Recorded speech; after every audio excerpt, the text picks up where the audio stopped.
Assalamualaikum warahmatullahi wabarakatuh. Bismillahirrahmanirrahim. Alhamdulillahi rabbil alamin.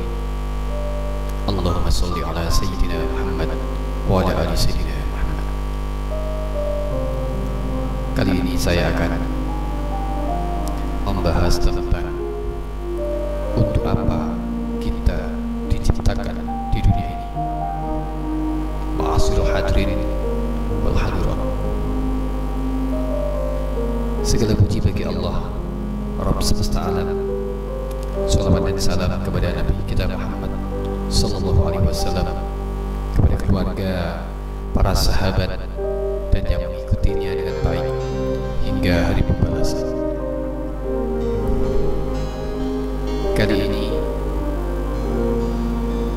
saya akan membahas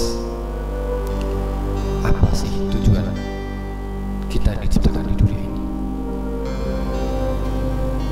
Nah, untuk tujuan apa sih kita diciptakan di dunia ini? Demikian pertanyaan yang selalu muncul dalam benak kita barangkali. Lalu sampai kita bertanya pula, kenapa kita harus beribadah? Saudaraku, inilah tujuan engkau hidup di dunia ini. Allah Ta'ala sudah menjelaskan dengan sangat gamblang di dalam Al-Quran apa yang menjadi tujuan kita hidup di muka bumi ini. Cobalah kita membuka lembaran-lembaran Al-Quran dan kita jumpai pada surat Al-Zariyat ayat 56. Di sana Allah Ta'ala berfirman, Bismillahirrahmanirrahim, wa ma khalaqtul jinna wal insa illa liya'budun. Dan aku tidak menciptakan jin dan manusia melainkan supaya mereka beribadah kepadaku. Al-Zariyat ayat 56. Saudaraku, jadi Allah tidaklah membiarkan kita begitu saja.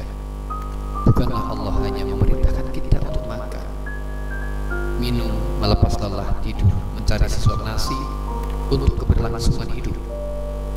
Ingatlah, bukan hanya dengan tujuan seperti ini Allah menciptakan kita, tetapi ada tujuan besar di balik itu semua, yaitu agar setiap hamba dapat beribadah kepadanya. Allah Subhanahu wa Ta'ala juga berfirman, yang artinya, maka apakah kamu mengira bahwa sesungguhnya kami menciptakan kamu secara main-main dan bahwa kamu tidak akan dikembalikan kepada kami? Surat Al-Mu'minun ayat 115. Ibnu Qayyim al-Jauziyah mengatakan, apakah kalian diciptakan tanpa ada maksud dan hikmah, tidak untuk beribadah kepada Allah dan juga tanpa ada balasan darinya? Kitab Madarijus Salikin. Jadi beribadah kepada Allah adalah tujuan diciptakannya jin, manusia dan seluruh makhluk-makhluk. Tidak mungkin diciptakan begitu saja tanpa diperintah dan tanpa dilarang. Allah Subhanahu wa Ta'ala berfirman, ayahsabul insanu ayyutraka sudah. Apakah manusia mengira bahwa ia akan dibiarkan begitu saja tanpa pertanggungjawaban? Al-Qiyamah 30. Imam Syafi'i mengatakan, la yu'maru wa la yunha. Apakah mereka diciptakan tanpa diperintah dan dilarang? Ulama lainnya juga mengatakan, la yusabu wa la yu'aqab. Apakah mereka diciptakan tanpa ada balasan dan siksaan? Dari kitab Madarijus Salikin.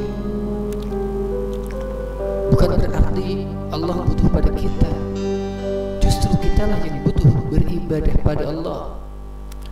Saudaraku sekalian, setelah kita mengetahui tujuan hidup kita di dunia ini, perlu diketahui pula bahwa jika Allah memerintahkan kita untuk beribadah kepadanya, bukan berarti Allah butuh pada kita. Sesungguhnya Allah tidak menghendaki sedikit pun rezeki dari makhluknya, dan Dia pula tidak menghendaki agar hamba memberi makan padanya. Allah lah yang Maha Pemberi rezeki. Perhatikan ayat Ad-Dariyat berikutnya. Bismillahirrahmanirrahim. Ma uridu minhum min rizqi wa ma uridu an yut'imun. Innallaha war-razzaqu dzul quwwatil matin. Allah tidak menghendaki rezeki sedikit pun dari makhluk, dan Allah tidak menghendaki supaya mereka memberi makan padaku. Sesungguhnya Allah dialah Maha Pemberi rezeki yang mempunyai kekuatan lagi sangat kokoh. Al-Zariyat 57:58. Jadi justru kita yang butuh pada Allah, justru kita yang butuh melakukan ibadah kepadanya. Saudaraku, semoga kita dapat memperhatikan perkataan yang sangat indah dari ulama Rabbani Ibnu Qayyim al-Jauzi. Ibnu Qayyim rahimahullah, beliau menjelaskan,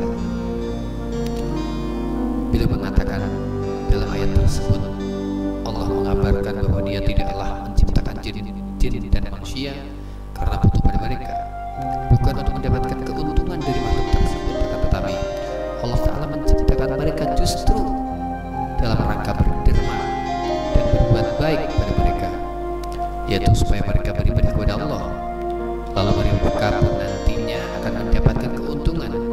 Semua keuntungan pun akan kembali kepada mereka.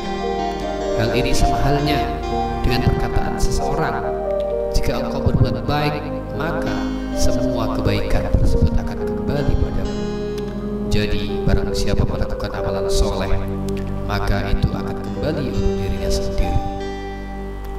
Jelaslah bahwa sebenarnya kitalah yang butuh pada beribadah kepadanya, karena balas dari ibadah tersebut akan kembali lagi kepada kita. Apa makna ibadah sebenarnya?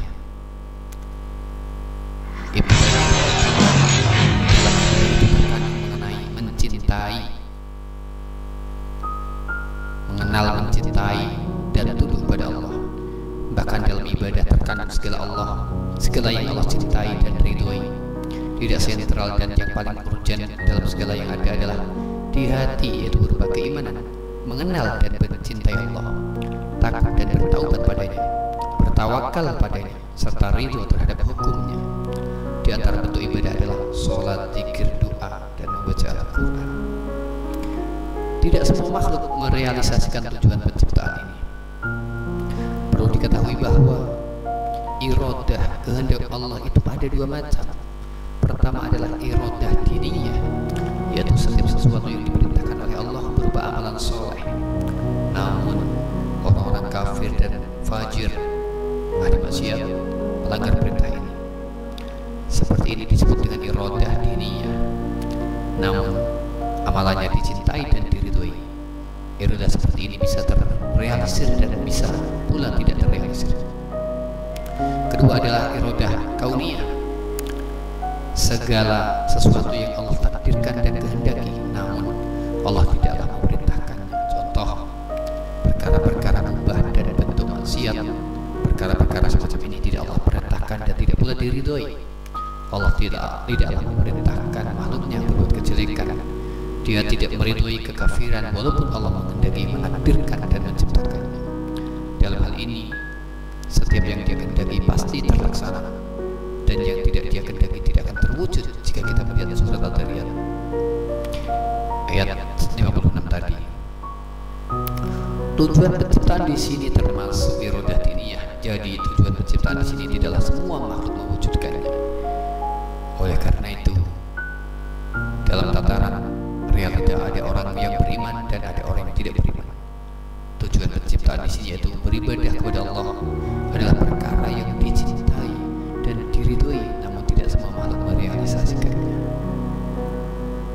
Dengan tauhid dan kecintaan padanya, kebahagiaan dan keselamatan akan diraih di dunia dan di akhirat.